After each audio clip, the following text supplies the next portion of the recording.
Accalmie observée sur l'axe Sake-Goma, les FARDC contrôlent la cité après plusieurs tentatives des terroristes du M23 soutenus par le Rwanda de prendre Sake, et les forces spéciales de l'armée congolaise qui ont remplacé les troupes de la MONUSCO se comportent bien selon la société civile sur place.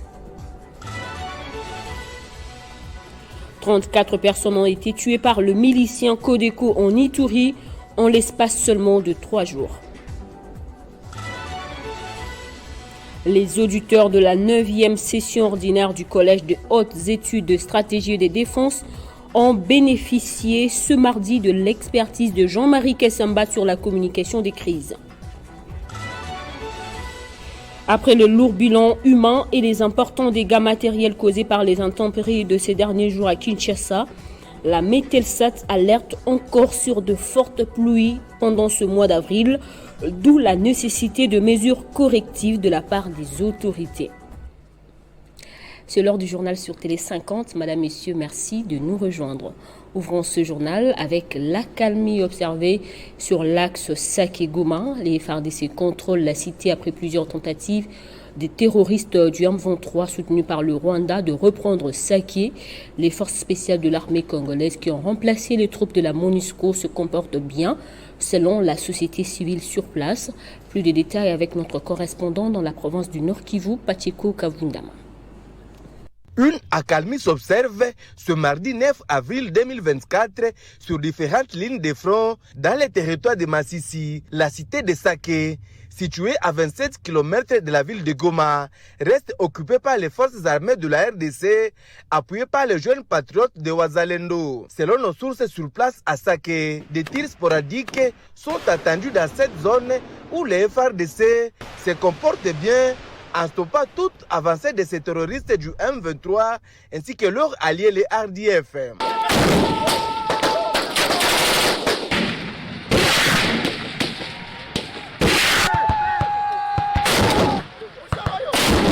La cité de Sake reste toutefois fantôme car vidée de toute sa population qui se réfugie à quelques kilomètres, précisément à Mubambiro. Nous sommes toujours en territoire de Massissi.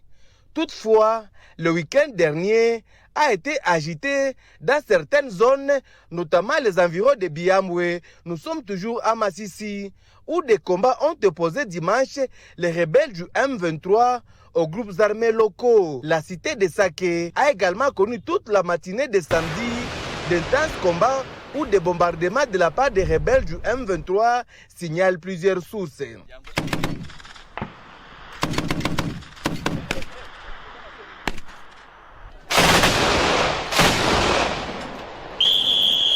Il faut aussi signaler que le M23 ont désormais imposé des travaux communautaires communément appelés Salongo dans des villages sous leur contrôle dans les territoires de Massissi et Rutshuru. Des civils sont amenés des forces pour des travaux d'entretien des routes ou découper des arbres pour la construction de maisons souterraines et des tranchées camouflées. En Ituri, en l'espace seulement de 3 jours, les miliciens de la Codeco ont tué au moins 34 personnes dans les territoires de Djougou, selon les leaders communautaires locaux. 15 civils, dont 3 femmes et un bébé de 14 jours, ont été brûlés vifs par un groupe de miliciens dans le village d'Andissa, à environ 40 km de la commune de Mongwalou.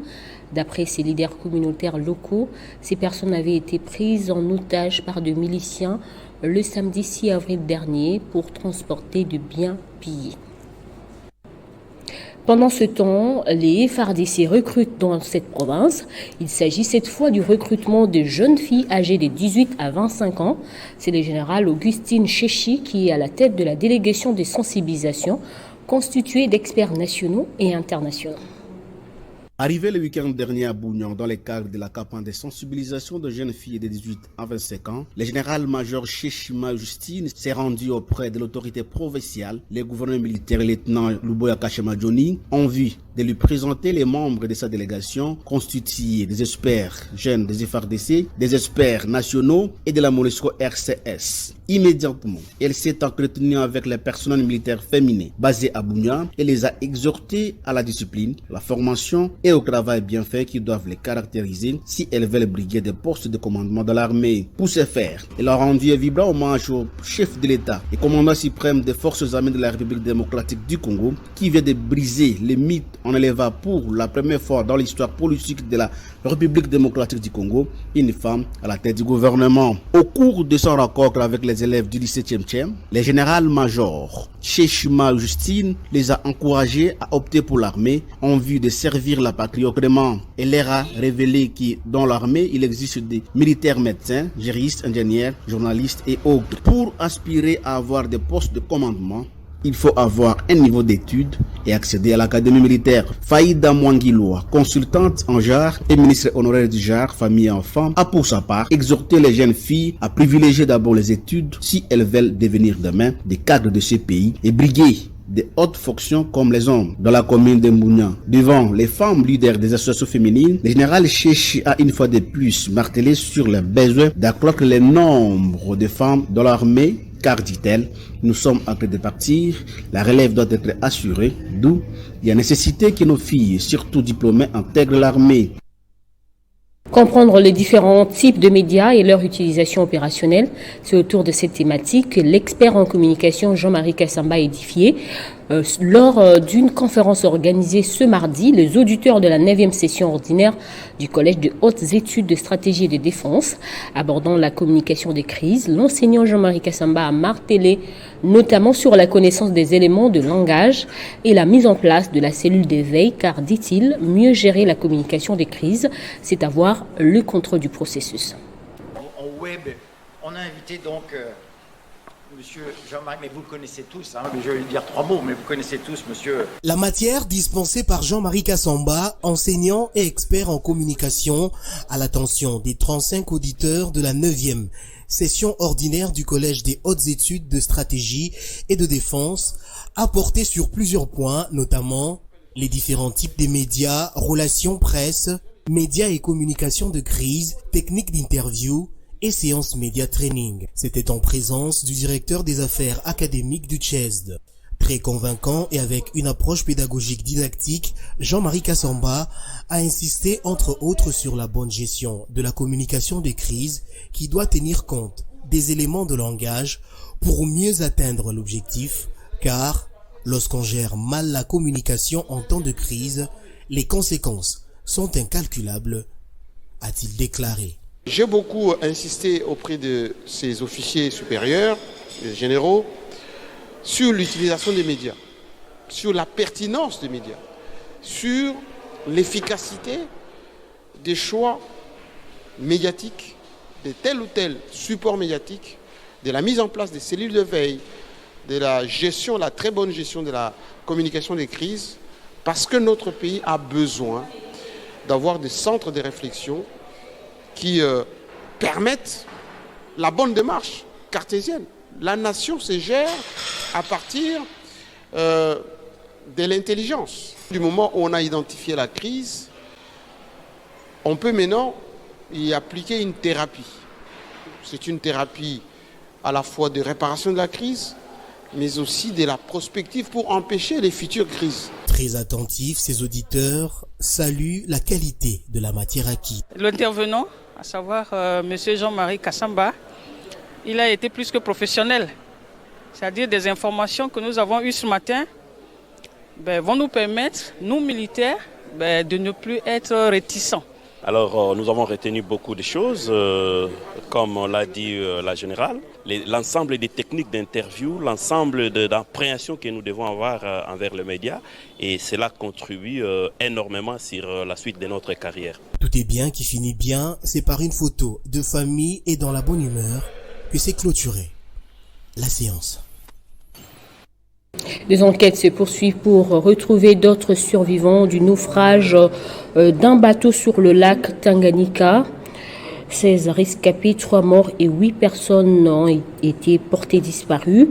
L'embarcation avait 26 passagers, sans compter les membres d'équipage. La délégation du gouvernement provincial qui était à Cabinda à bord d'un bateau pour tenter de secourir les victimes est rentré hier lundi à Kalemi avec 15 rescapés. Après les fortes pluies qui se sont abattues la nuit de dimanche à lundi, occasionnant des morts, le chef de la division provinciale de l'Agence nationale de météorologie et de télédétection par satellite prévient que nous devons nous attendre à des pluies excédentaires à Kinshasa. Augustin Tagisabo annonce que ces pluies seront au-delà de la normale. Ces pluies excédentaires peuvent aller jusqu'à 100 mm. Elles seront fréquentes ou abondantes. En outre, il exhorte la population et le gouvernement à prendre des précautions. On l'écoute. Nous avons déjà prévenu le public à partir du mois de février que le mois d'avril, c'est le mois le plus pluvieux de la première partie du semestre, parce qu'il y aura encore deuxième partie du semestre, d'où le mois de novembre sera le mois aussi le plus pluvieux. Et particulièrement sur la ville de Kinshasa, comme c'est à l'ouest, nous sommes dans la saison de pluie et nous devons nous attendre à des montées des eaux, à des éboulements de terre. Nous devons nous attendre à la montée des eaux sur certaines parties de la ville. Nous sommes en pleine saison où nous sommes en train d'enregistrer déjà les quantités les plus élevées qui nous montrent déjà que les quantités les plus élevées de précipitations peuvent atteindre dans les 15 au-delà de 20 mm d'eau que nous pouvons enregistrer sur la ville. Donc il y a dans certains coins aussi, tels que Kalemi et d'autres provinces, il y a aussi la montée des eaux au niveau de Kabinda, Lusambo, Ilebo, Bujimai, Kananga et Chikapa. On peut avoir aussi la montée des eaux parce qu'il y a la saison. Et voire même Lubumbashi peuvent enregistrer aussi certaines quantités des eaux parce qu'il y a la pénétration de l'océan Indien qui nous emmène les alizés du sud-est. Et il y a des situations synoptiques qui sont en train de se développer sur l'océan Indien et qui pénètrent les continents en traversant par le sud de la RDC. Restons dans ces dossiers, au moins 8 membres d'une même famille ont perdu la vie lors de l'écroulement d'un mur durant la forte pluie qui s'était abattue sur la ville de Kinshasa dans la nuit du samedi au 7 avril dernier. Les membres de la famille rescapée de ce malheureux incident évoquent une mauvaise canalisation qui serait à la base de cette tragédie.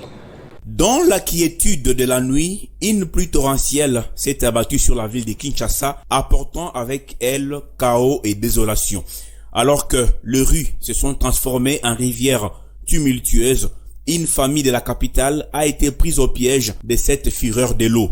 Un mur mitoyen est tombé sur la maison, causant la mort de 8 personnes, toutes membres d'une même famille.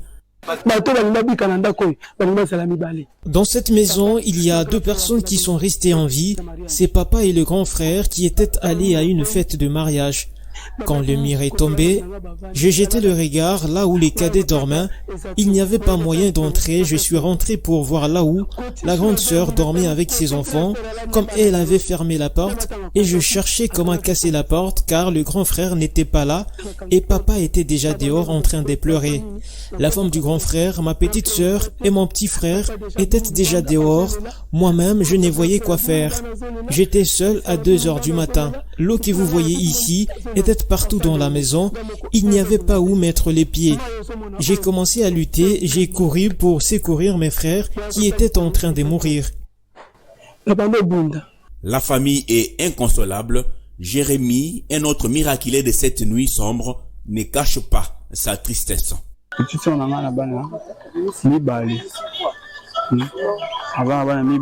8 personnes, ma grande sœur avait 3 enfants, tous sont morts, y compris elle-même, ça fait 4. Ma petite sœur avait 2 enfants, tous sont morts. Mon grand frère, sa fille aînée est morte, et ma petite sœur est aussi décédée avec ses 2 enfants, un nombre de 8 personnes. C'est un peu triste d'expliquer, mais je dois parler de ça. C'était quelque chose d'étrange et de brusque. Tu dors et tu te réveilles du coup où tu vis des pareilles choses. C'est un peu triste d'expliquer, mais... Ces très fortes pluies ont été annoncées par la Metelsat à Kinshasa et sur toute l'étendue de la République démocratique du Congo. Elles font suite aux fortes chaleurs observées durant le mois de février et mars dernier. La Metelsat annonce la suite des fortes pluies diluviennes dans plusieurs provinces de la RDC durant ce mois d'avril. Rendons-nous en province, les bâtiments des écoles primaires Twendele et Bipemba, construits par les services nationaux dans la commune de Bipemba, dans la ville de Mbuji-Mayi, au Kasai oriental, au centre de la République démocratique du Congo, ont été remis officiellement au sous-prophète de la province éducationnelle Mbuji-Mayi 2. C'est le major Alidor Sotini du service national chargé de la province du Kasai oriental, Lomami et Sankuru, qui a procédé à la remise des clés de ces bâtiments au sous-prophète de cette province éducationnelle. C'est devant les écoliers et enseignants remplis de joie que ces nouveaux bâtiments construits et bien équipés par le bâtisseur du service national ont été remis au sous-prophète de la province éducationnelle Mbuji-Mayi 2 dans la ville de Mbuji-Mayi, chef-lieu du Kasaï oriental. En lui donnant les clés de ces bâtiments, le major Alidor Sotini du service national a exhorté Jean-Paul Ntambo-Kassanzou à en faire bon usage pour permettre aux élèves de cette province éducationnelle de la ville de Mbuji-Mayi de continuer d'étudier dans de bonnes conditions. Au nom du commandant service national, monsieur le sous-provincial de l'éducation de la province de Mbuji-Mayi 2, je vous remets la clé de l'école et vous allez protéger cette école en bon père de famille. Recevant les clés de ces bâtisses de main du représentant du service national, le sous-prophète Ntambo-Kassanzou n'a pas caché sa joie tout en appelant les utilisateurs directs à faire montre de responsabilité en entretenant ces bâtiments construits par le bâtisseur de la nation. Je suis plus qu'aux anges.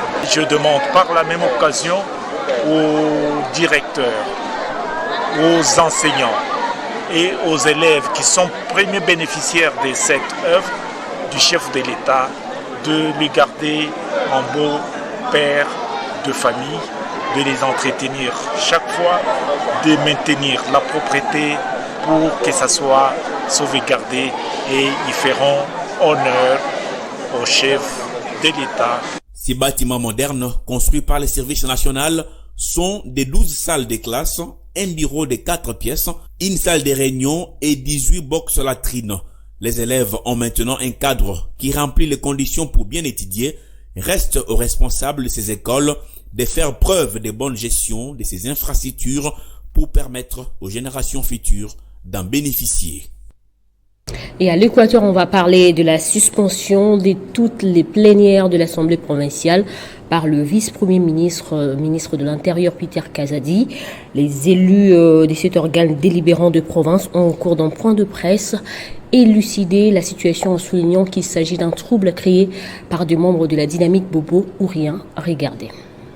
Réagissant en point de presse à la récente suspension des activités de leur assemblée, les élus provinciaux de l'Équateur, au travers de leur vice-président, les députés provinciaux Jean-Paul et Lécola, se sont convenus pour mettre le point sur les i. D'abord, il n'y a pas de tension entre élus, mais un trouble intentionnellement créé par le frustré, notamment les membres de la dynamique Bobo ou rien, cher au gouverneur Bobo Boloko Bolumbu.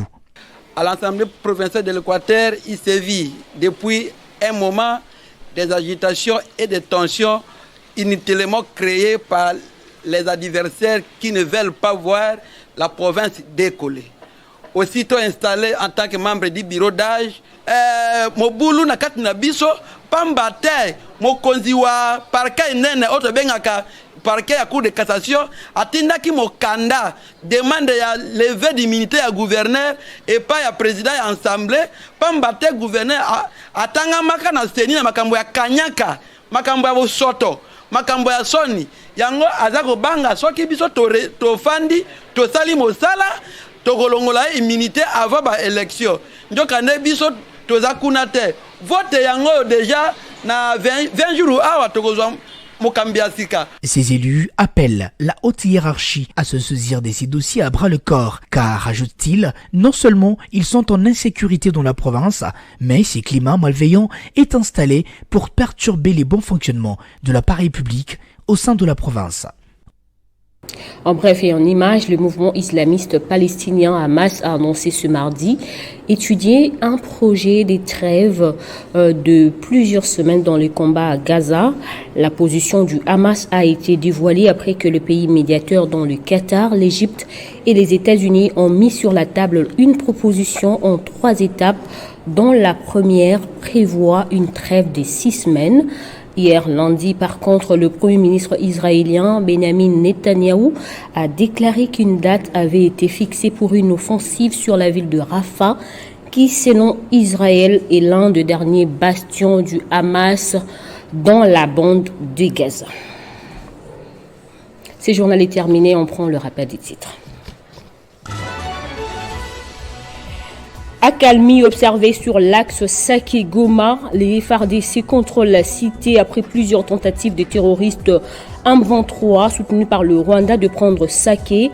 Les forces spéciales de l'armée congolaise qui ont remplacé les troupes de la MONUSCO se comportent bien sur le terrain, selon la société civile sur place. 34 personnes ont été tuées par le milicien Codeco en Ituri en l'espace seulement de 3 jours. Les auditeurs de la 9e session ordinaire du Collège des hautes études des stratégies et des défenses ont bénéficié ce mardi de l'expertise de Jean-Marie Kassamba sur la communication des crises. Après le lourd bilan humain et les importants dégâts matériels causés par les intempéries de ces derniers jours à Kinshasa, la Metelsat alerte encore sur de fortes pluies pendant ce mois d'avril, d'où la nécessité de mesures correctives de la part des autorités. C'est la fin de cette édition. Merci de la fidélité sur votre chaîne.